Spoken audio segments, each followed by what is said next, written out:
Hello students, today we're going to talk about how to install Python on your computer. You can find Python at www.python.org.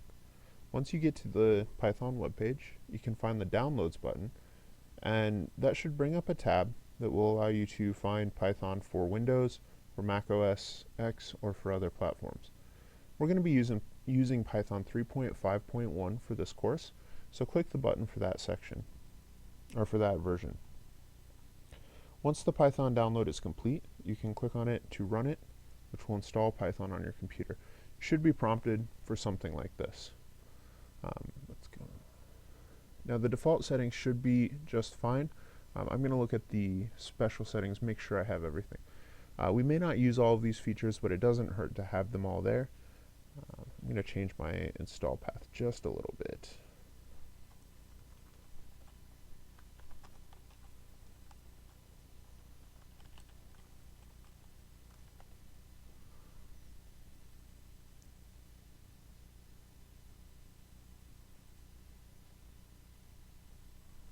And once Python installs, you'll be able to run it and see the Python shell.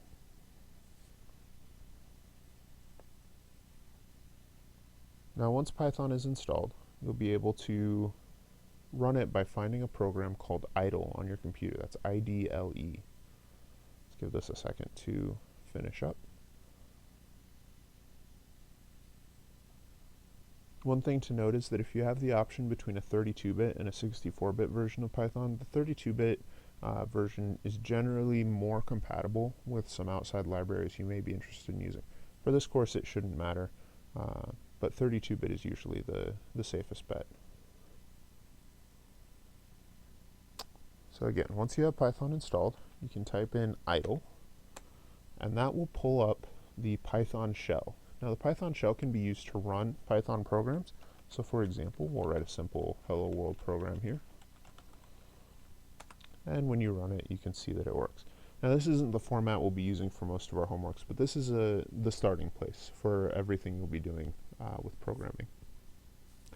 But we'll discuss more about how to use idle and what some of the other tools are that you can use as we discuss the first homeworks for section 1. Thank you.